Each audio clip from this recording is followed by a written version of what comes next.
Bournemouth. Let's hear from Pep Guardiola, but first, Gary O'Neill. Yeah, I'm not sure about the Nottingham Forest game. I think Man City should have won that game comfortably. So yeah, there's some stuff. Teams have managed to do okay against them this year in a few different ways. So yeah, we'll try and find a way that suits us. Obviously, suits the personnel that we have. Yeah, and see if we can restrict them to as little as possible and try and be a threat as well at the same time. I saw many good things I like about Bournemouth. The game got a good results. Draw against Newcastle, how tough it is, and the defeat in Brighton, but at the last minute. So, and yeah, they are so intense, and if they have done it away, imagine at home, so intense in high pressing, really, really good. And after defend compact, they want to try to play in different shapes. Well, I think we should start with that Nottingham Forest game. Tim just mentioned it there. They missed so many chances in the match, Owen. Will they be kicking themselves? Could that potentially be a pivotal moment in a title race? Tim's right. You know, they played brilliant. They could have won by 4 or 5 goals easily. Haaland missed a sitter, Foden missed a sitter, Laporte, yeah, missed a sitter. Well, it didn't really miss a sitter, but it hit the goalkeeper in there. Pass it. I think the thing is they've got in their head that Pep's going to be annoyed if they don't pass it to Haaland, so they're kind of overthinking it. That's the one I meant about Laporte. Navas made so many saves in the game, it was absolutely crazy. But the chances they could have won 4 or 5. You never see this. 1, 2. And I think Forest only scored, but they're only shot on target. So this doesn't normally happen. City played great, they just didn't finish off the chances. You saw Gary O'Neill's interview there. He knows he watched the game as well as everyone. They got the point out of the game, Nottingham Forest, but they didn't deserve it. But that's what you got to do when you're at the bottom of the league. When you're playing against Man City, you need everything to go your way. You need your goalkeepers to play very well. You need the posts to be on your side and get you some luck. Everything needs to go your way, and you need to stay in the game. If you capitulate, it could be double figures. I mean, it was nearly double figures in the reverse fixture. I mean, they are capable of opening you up at any time. Their goals come from everywhere. And Haaland will end up scoring in the end. It's a little bit of a barren spell. I call it a barren spell. It's a couple of games. But he's absolutely magnificent, this boy. And he will do this again. Everyone wants to play against Bournemouth because they know there will be chances to score. But it's the Premier League. Anything can happen. 4-0 when they faced each other earlier on in the season, Owen. What do you expect it to be this time round, then? Yeah, I think at least that. Haaland's going to be angry. You don't want to see him angry. I think De Bruyne probably going to play. He didn't play midweek. He had a bit of an illness. So, thing is, when Haaland plays, when De Bruyne doesn't play, he's the only one who really gets his head up and gets it to Haaland early. The rest of the guys, Mahrez and Phil Foden, Bernardo Silva, they're all little dribblers, you know, so they don't really get their head up. They're so used to playing with the false 9. I think Haaland would be so excited, you know, to get De Bruyne back inside, get the ball in the box, and I think he'll punish Bournemouth. I think an angry Haaland is not Scary good for Bournemouth. Did we see similar in the week, Owen, in their Champions League match, Manchester City just not taking their chances when you'd expect them to?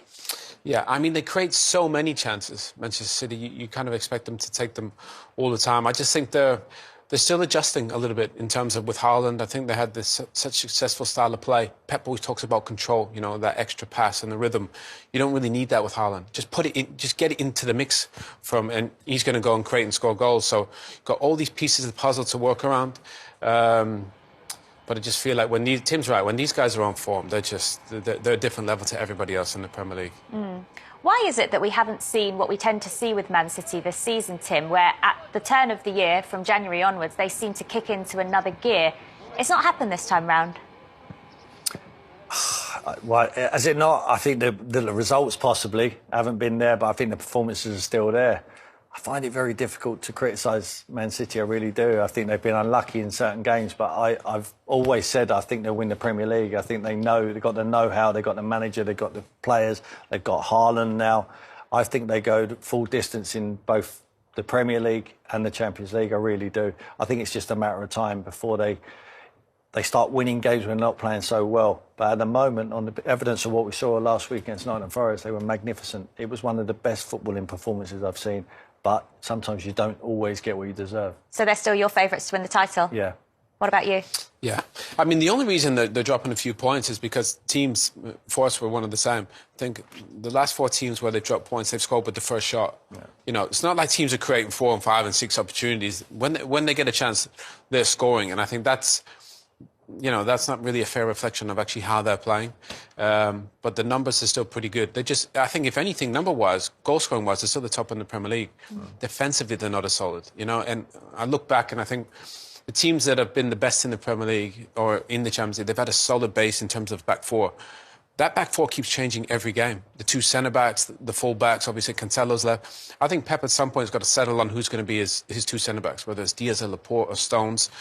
Akanji and Ake have played a lot more of late. And I just think that kind of...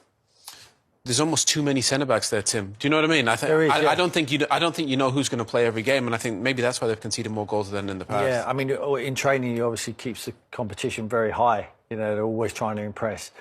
He's relentless on the training field. You know, he's always barking at him. He wants to. He demands certain performance, both when it's a match day and when it's training.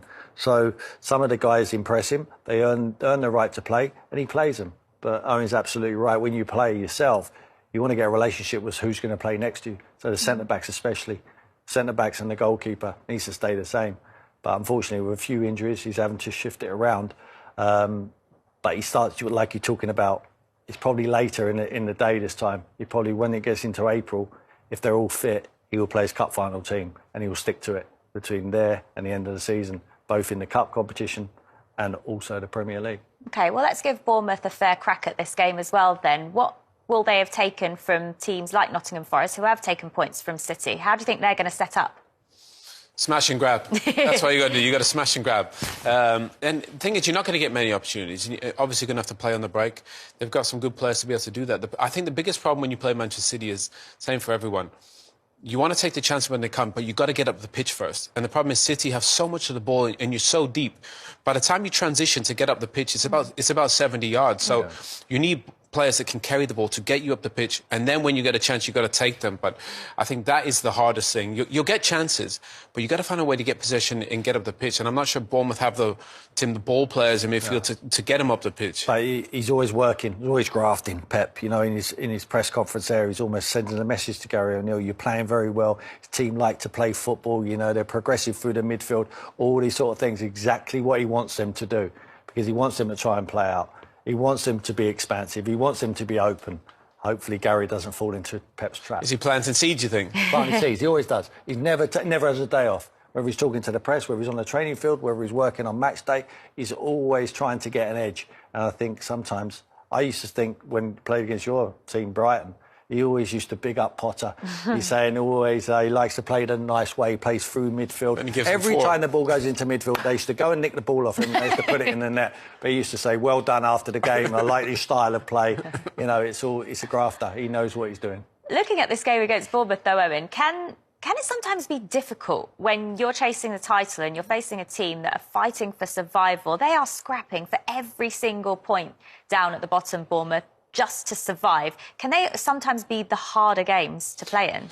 I think they are harder games. I think the hardest games are the ones City players, they all want the ball and they all want to play. But sometimes Bournemouth or teams lower down, they make the game difficult because it's all about second balls, you know.